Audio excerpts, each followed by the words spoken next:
एक डॉक्टर बड़ा दयालु समझदार था, विद्वान था, अच्छा एक्सपर्ट डॉक्टर था, एक्सपर्ट सर्जन था, लेकिन नास्तिकता का भी प्रचार खूब किया करता था। लोगों को कहता था पढ़ाई लिखाई करो, आगे बढ़ो, इस आस्था वास्था में कुछ नहीं रखा है, विज्ञान बड़ी चीज है। और अपने संभाषण में जो मेडिकल इश्यूज लोगों को हुआ करते थे उन पर भी वो बोला करता था।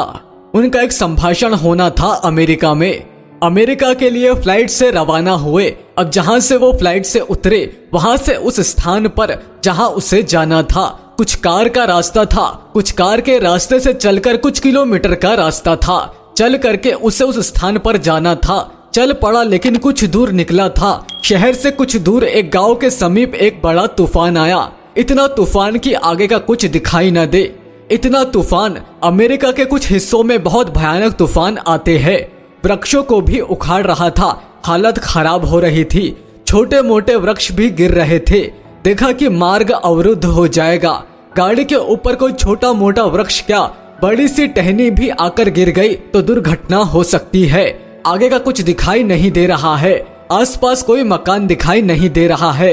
धुंधला सा उसे धूल के बवंडर के अंदर से एक मकान दिखाई दिया। छोटा सा मकान था, थोड़ा सा छोटा अंडरग्राउंड बना हुआ था, थोड़ा सा ऊपर बना हुआ। वो उस मकान के समीप गया, दरवाजा खटखटाया। अंदर से एक बुढ़िया आई। बेटा अंदर आ जाओ, बाहर बड़ा तूफान है। डॉक्टर साहब अंदर चले गए। बुढ़िया ने कांपते हाथों से उसे गर्म पानी पिलाया। सर्दी का मौसम था। फिर उसके लिए चाय बनाने के लिए ये कहते हुए बोली कि इस बवंडर में कहाँ फंस गए आप बैठो, मैं आपके लिए चाय बनाती हूँ। उसके बाद मैं थोड़ा सा पूजा पाठ कर लूंगी, अपने ईश्वर से प्रार्थना कर लूंगी। उसके बाद मैं फिर आपके लिए कुछ खाने को बना दूंगी। डॉक्टर को ये बात मजाक सी लगी। इतने में वो बूढ़ी माँ चाय लेकर के आई। डॉक्टर बोला रुको माँ, ये चाय ही काफी है, आप परेशान मत हो, मुझे भूख नहीं है, आप मेरे पास बैठ जाओ।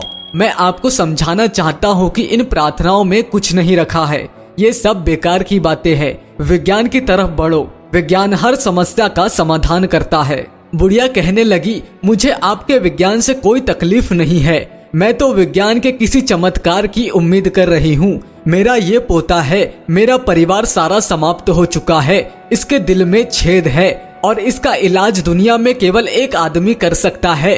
मैंने सुना है डॉक्टर मार्क बहुत बड़े डॉक्टर है। लोग कहते हैं कि मैं तो बड़ी गरीब हूँ, मेरा उसके पास पहुँचना भी असंभव है। मेरी बात वो सुने ये भी असंभव है। बड़ी भीड़ रहती है, बड़े पैसे वाले और बड़े समृद्ध लोग लाइन में रहते हैं। लेकिन परमात्मा से प्रार्थना करती हूँ कि प्रभु कोई ऐसी व्यवस्था कर दे कि डॉक्टर मार्क जो मेरे बेटे का इलाज कर दे, मेरे पोते का इलाज कर दे, उस बुढ़िया का सहारा बच जाए। अच्छे काम करने की कोशिश करती हूँ, सब पर दया और प्रेम के साथ में व्यवहार करने की कोशिश करती हूँ, मुझसे किसी का बुरा ना हो ये कोशिश करती रहती हूँ। लेकिन बावजूद उसके मेरे पोते को ये भयंकर कष्ट हो गया है। अब डॉक्टर मार्क इसको ठीक कर सकते हैं और मैं कुछ तो नहीं बुढ़िया कर सकती हूँ, बस मैं प्रभु से प्रार्थना करती रहती हूँ। बुढ़िया के ये जो शब्द थे ये डॉक्टर मार्क के दिल में बड़ा गहरा असर छोड़ रहे थे। दिल का इलाज करने वाला डॉक्टर आज दिल से घायल हो रहा था। उस बुढ़िया का एक एक शब्द उसके दिमाग को आंदोलित कर रहा था। डॉक्टर मार्क सोच रहे थे कि ब्रिटेन से मेरा फ्लाइट के द्वारा चलना, यहाँ पर अमेरिका में पहुँचना, यहाँ कार के रास्ते से इधर से गुजरना, रास्ते में बवंडर आना, मेरी गाड़ी का ठीक इस घर के सामने रुक जाना, मेरा इस घर में आना, ये केवल इत्तेफाक नहीं हो सकता। ये जरूर इस बुढ़िया माँ के विश्वास का नतीजा है, इसकी प्रार्थनाओं का नतीजा है। डॉक्टर मार्क का जीवन ही बदल गया।